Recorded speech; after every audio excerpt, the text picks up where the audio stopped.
So you want to know how to grow a Venus flytrap from seed? Well, this is the correct video for you, so stick around.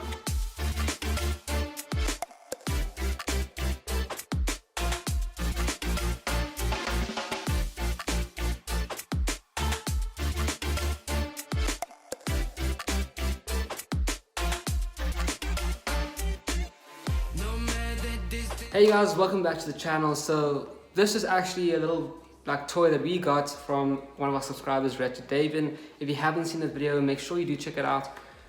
It's either posted before this one or after this one. I'm not sure yet because I recorded them both on the same day. This video we will be talking about how to actually grow Venus flytraps from seed, and that is something that everyone wants to know. Everyone asks, how do I grow them from seed? Are they difficult to grow from seed? What the hell do you do? And we are going to answer those questions in this video for you guys today, so that you guys can obviously grow Venus flytraps from seed. Now, if you've been following our channel for a while, you may remember that a couple of weeks ago, we actually planted our Sarracenias in the fridge. We had a whole bunch of different types. They were really, really nice crosses. They look really, really good. And they are still in the fridge for one more week. So make sure that you subscribe to the channel so that obviously when this week is over, we can move them outside and we can start seeing some of them germinate. But as I said, we will be looking at the Venus flytraps over here. So in this packet, we have 3 different packs of Venus flytrap seeds. You guys can barely see this. There's a lot of seeds in there. And this was actually our 3rd package, which I told you guys in that Sarracenia video. I told you guys there's a 3rd package on the way and it's taking a while, and this is what was in those packages. So the simple thing about Venus flytraps is that they're not very difficult to actually grow. People always think you have to grow them inside, you have to put them on a windowsill, you have to get grow lights, you have to feed them the blood of a goddess. It is not difficult to grow these plants, guys. Literally, you take your Venus flytrap like this from the shop. It's inside of its pot that it came in. The pot, the soil in the pot is peat and sand or peat and perlite. You take this plant, you literally put it outside there. You see there in the garden, right in the middle, in the sunniest spot possible. And all you do towards them is that you get a bowl like these ones here. These ones right here with the moss. You just get a bowl, you put your Venus flytrap in that bowl, you know, the pot and everything, and you literally just make sure that that bowl is full of rainwater or distilled water. That is it. All they need is good sunlight outside and a bowl full of water all the time. You don't have to worry about them getting too watered or too little water or when to water them. Just make sure the bowl is always full of water. It's so simple. And it's the same with these seeds. Now, what we're going to do is that we're going to get the soil for these guys, get it ready in their pots. Then we're going to put the seeds on top and we're going to put them outside. Super, super easy, just like the adults. And the cool thing about Venus flytraps, which is different to the Sarracenias, is that these guys don't need to be in the fridge for 4 weeks. They don't need a cold period at all. So it's very simple. You just put it on the soil, put them outside.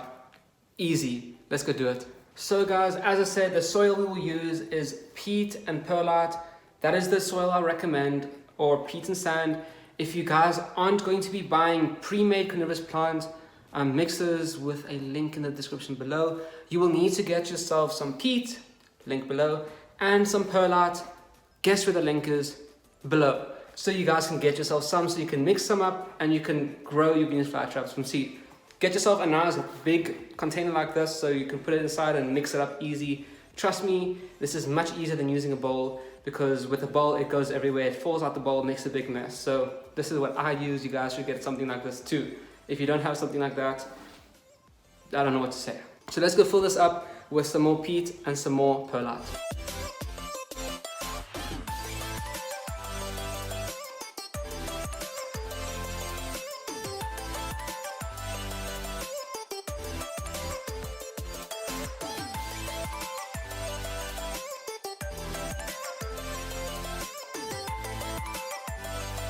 Okay, so this next step is optional. You don't have to do this, but it's something that I like to do.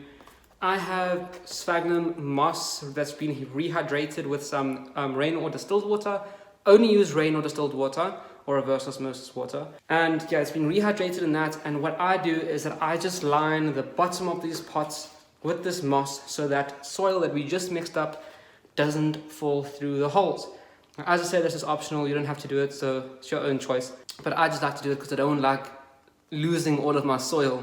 So now all I'm going to do is I'm going to put this as a bottom layer in those 3 pots that I just showed you, and then fill it up with some of the soil. Let's go do it.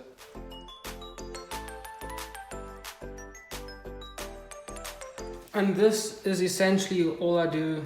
Oh, I missed one. But I just fill up the bottom, I fill up all the holes so that no soil falls through. I'm going to do that for all these pots. And then I will put the soil on top of them. I'm not going to record this because this is very boring, but I'll see you guys as soon as I'm done.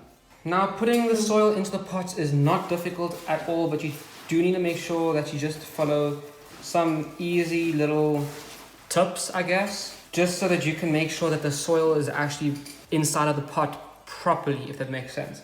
So you just take a small handful like this. You take that handful, drop it into your pot, just like that. And then you just want to press this piece of soil down fairly strongly. Now you know you're doing it well if you squeeze and some water comes out. That's how you know that you're pressing it, tightly enough. Not too much. You just want there to be good contact with that moss or the bottom of your pot to this peat so that the water can easily wick up into this bottom layer. Now once this bottom layer is done, take another handful, put it in. Now this is where you just gently pat it down. You want it to make good contact with that previous layer, but not as tight. Next layer, same thing. Press it down firmly so that there's good contact once again. And you do your third layer just like that. And once again, pack it down firmly, not too tight, once again. And now for your last layer, you just want to do the exact same thing, but this is where you ensure that obviously you don't put too much, you don't put too little, and you just make sure that this top layer is flat and it has good contact with the layer below it. Now this is very important that you get this layering technique done properly for all of your pots, because you want the water to easily go from the water tray through the sphagnum into that first layer of peat, into the next layers, all the way to the top. If you just have it very, very loose or very, very compact, you're gonna hurt your plants. If it's too loose, the soil won't get wet enough, and if it's too compact, your seeds' roots will not be able to penetrate through the soil. So just have it firm, don't have it too much, don't have it too little. Obviously having sand or perlite in it does help a bit, but just make sure that you follow those rules. And I'm going to do this for all the pots, and as I said, I'm not going to show you that because that's very boring. So I'll see you guys when I'm done. Okay guys, so as you can see, our pots are all full of soil.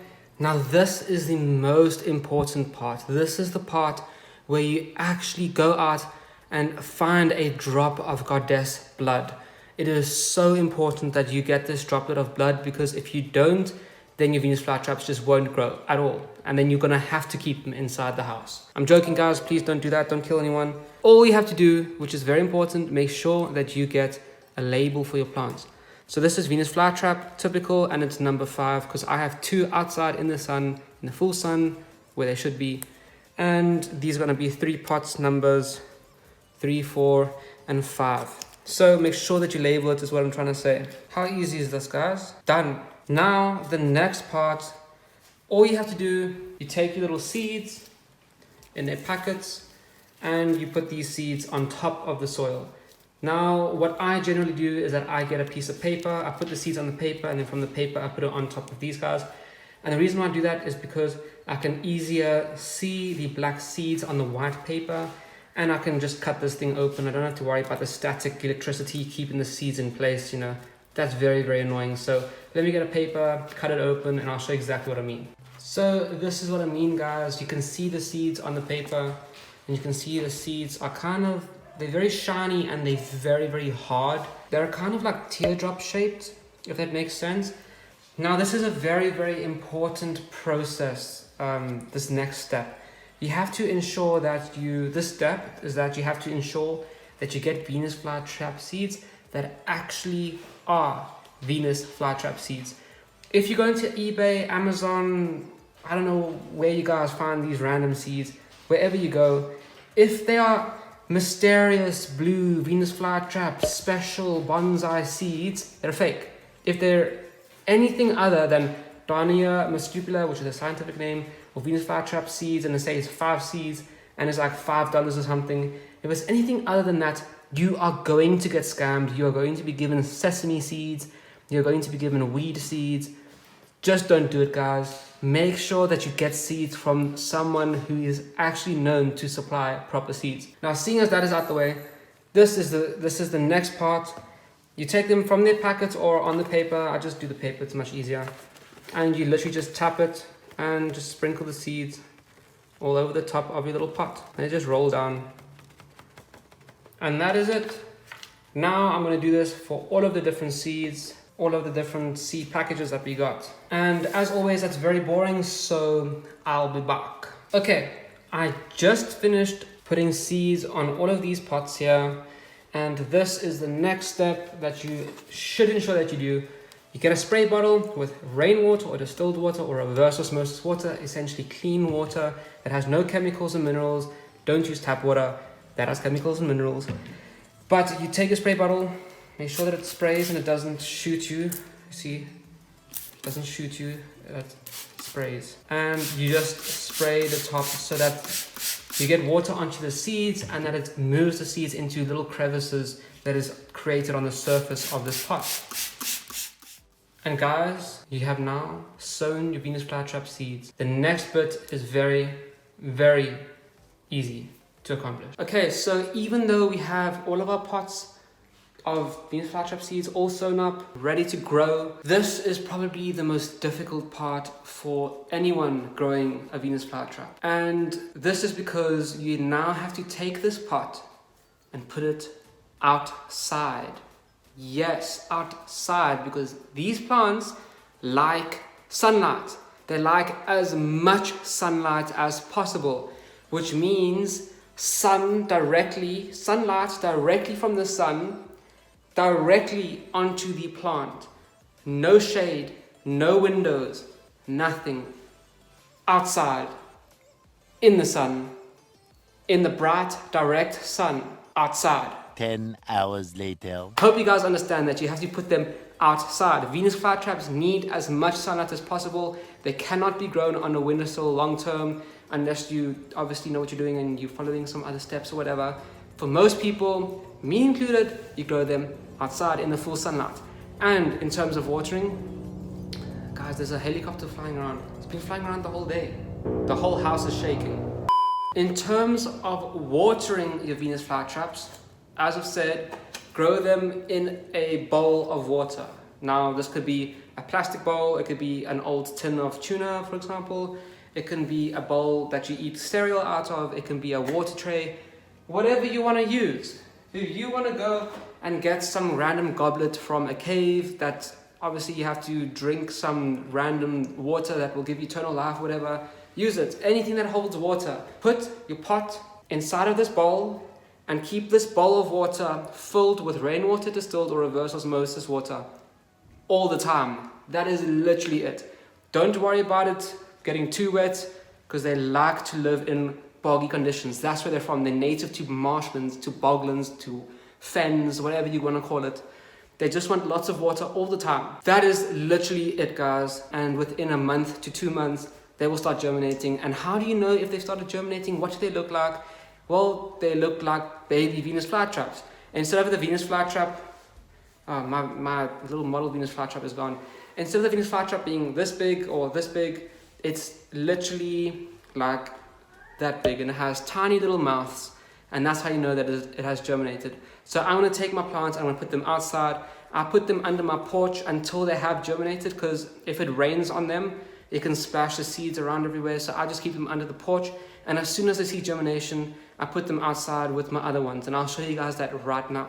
And here we go, guys. This is going to be the position until they sprout, outside in a tray of deep water. All of our other plants are here, as you can see, the ones that are still germinating. Now let me just show you our Venus flytraps that are outside in the sun in a little bowl. Check them out.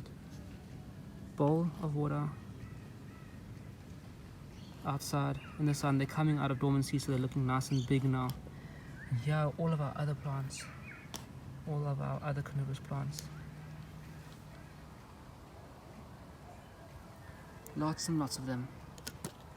So that is it, guys. We managed to finish the video before the sun went down, and as you saw, our Venus flytraps are outside and they are in water, and that's all you need to let them grow. You do not know how many times I get asked this question. Anyway, it is very easy to grow the seeds, as I said, just on the pot of soil. Put the seeds on top. That's it, and I'll see you guys in the next episode.